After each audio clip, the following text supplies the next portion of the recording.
السلام عليكم ورحمة الله وبركاته أصدقائي وأخواتي ومتابعين ومشاهدين أفراد أسرة ملعب أفندينا في كل مكان. أهلا وسهلا بكم ووحشتوني. النهاردة عندنا حلقة مهمة جدا جدا جدا. النهاردة هنتكلم عن تأجيل صفقة إيبوكا لنادي الزمالك، وإيه اللي حصل في الساعات الأخيرة بعد ما تم الإعلان من خلال السوشيال ميديا إن خلاص إيبوكا زملكاوي، وإن اللاعب اتبلغ إن آخر مباراة له مع سيراميكا كليوباترا هي مباراة سيراميكا مع فاركو. ايه اللي حصل وايه التطورات وايه اللي خلى الصفقة تتعثر حتى الآن، وكمان هنتكلم عن حقيقة فشل صفقة مليكا مع النادي الأهلي، وهل فعلا كان في مليكا ولا ده كان مجرد كلام وإشاعات، وايه الحقيقة الكاملة في الموضوع ده. هنتكلم في كل شيء وهنشرح كل شيء باختصار، ويعني هنبين الحقائق ونقول ايه اللي حصل بالظبط. بس حابب اطلب من اخواتي الغاليين طلب بسيط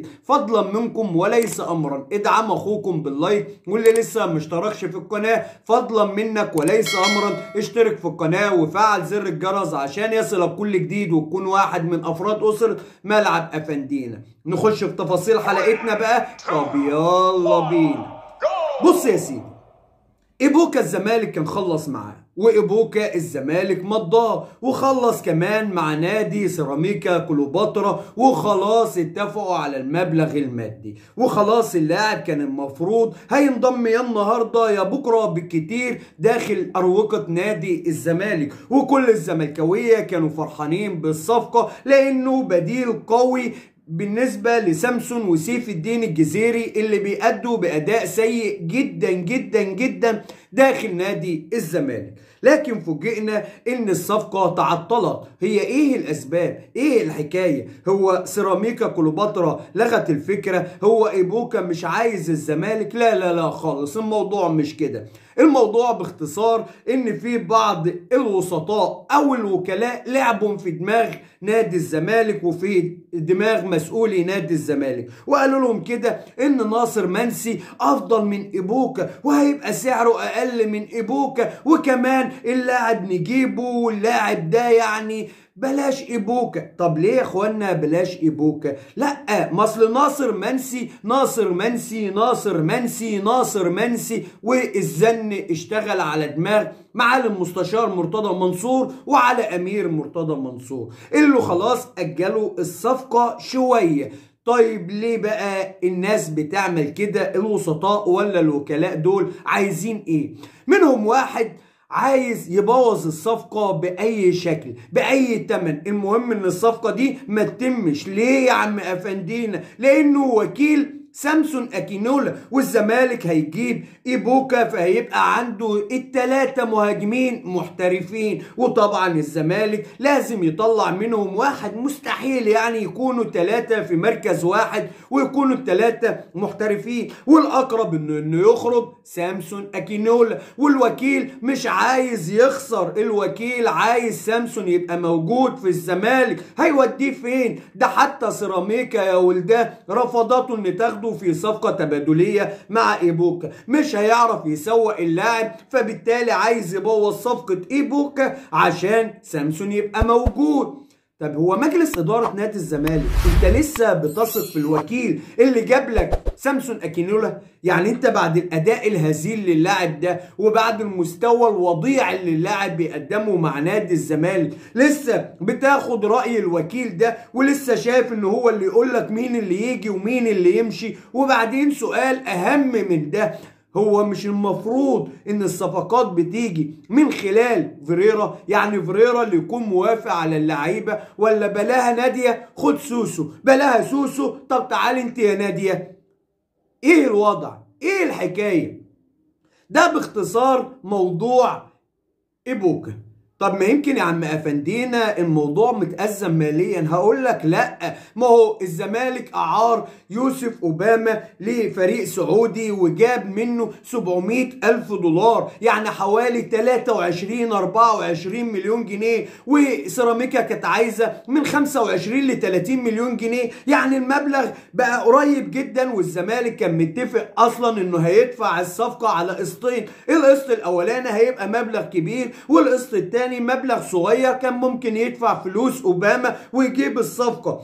لكن المفاجأة كمان في موضوع إيبوكا إن الأهلي تدخل في الموضوع، غتاتة ورخامة بقى من الأهلاوية عشان يبوظوا الصفقة دي، وإن سيراميكا كليوباترا عايزة الفلوس كاش، وسيراميكا كليوباترا اللي هيخش ويحط الفلوس هياخد اللاعب. يعني رسالتنا لمجلس إدارة نادي الزمالك، إيبوكا أفضل بكتير من ناصر منسي، وإيبوكا لعيب هداف ولعيب دبابة بشرية، وإحنا شفناه كلنا في الدوري المصري ونجح مع أندية متوسطة زي إنبي وحاليا مع سيراميكا. لما يجي نادي الزمالك هيفرق ومستواه هيعلى، نتمنى يحسموا الصفقة.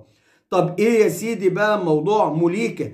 يا كانوا الصبح بيقولوا خلصوا في الاهلي، الظهر قالوا الصفقه فشلت، بعد العصر ده لسه في مفاوضات، المغرب الموضوع باظ خالص. ايه الحكايه وايه الحقيقه في الموضوع ده؟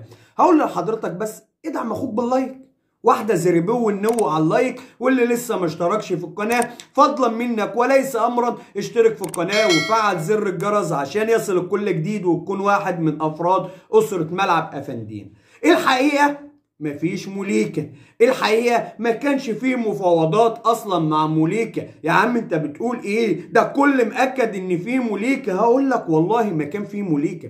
اولا موليكا ثمنه 8 مليون يورو، وده سبب لوحده كافي ان الاهلي ما يخشش في الصفقه. الحاجه الثانيه ان المهاجم الاساسي بتاع بوتشكاش اتباع لمانشستر يونايتد، وموليكا بقى دوره مهم جدا جدا في الفريق، عشان كده عمرهم ما يفرطوا في اللاعب.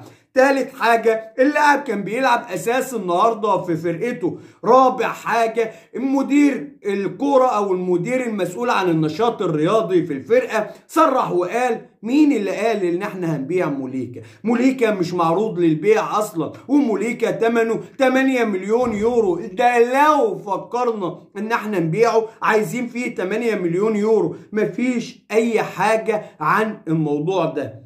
يعني الاهلي مش هيجيب مهاجم يا عم افندين؟ هقول لك برضك مين اللي بيقول كده. الاهلي كان مخلص في 3 مهاجمين، كان من ضمنهم يعقوبو اللي الصفقه باظت بسبب الكشف الطبي، وكان المفروض ان كولر هيختار واحد من ال3 لاعبين دول، وبالفعل اختار يعقوبو. لكن لما الكشف الطبي باظ خلاص بقى يفضل مع الاهلي 2 لعيبه هو مخلص معاهم اوريدي ومخلص مع انديتهم. يا عم انت بتقول مخلص، امال فين الصفقه ما جاتش ليه؟ هقول لحضرتك اهدى عليا، صبرا صبرا يا سيدي، يا سيدي اتقل تاخد حاجه نظيفه.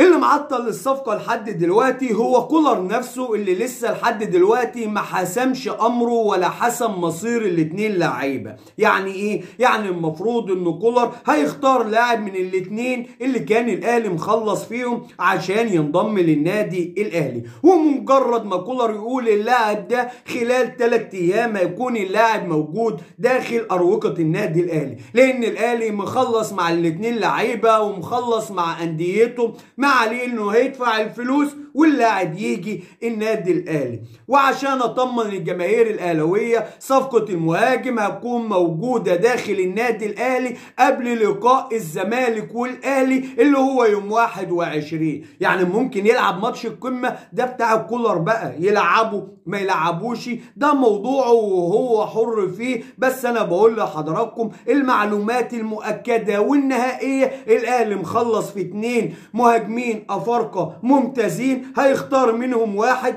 مفيش موليكا. وكمان الزمالك بنقول له شد حيلك في موضوع إيبوكا عشان تفرح بقى الزملكاويه ونطمن شويه بالنسبه للهجوم اللي زي الليله اللي ما يعلم بقى الا ربنا عندنا دلوقتي. لحد هنا وبتنتهي حلقتنا، ويا رب تكون الحلقه نالت اعجابكم، ويا رب نكون عند حسن ظن سيادتكم. واللي ما عملش اللايك يا اخي مستني ايه؟ بقول لك ادعم اخوك، ادعم اخوك باللايك، واللي لسه ما اشتركش في القناه فضلا منك وليس امرا اشترك في القناه وفعل زر الجرس عشان يصلك كل جديد وتكون واحد من افراد اسره ايوه ملعب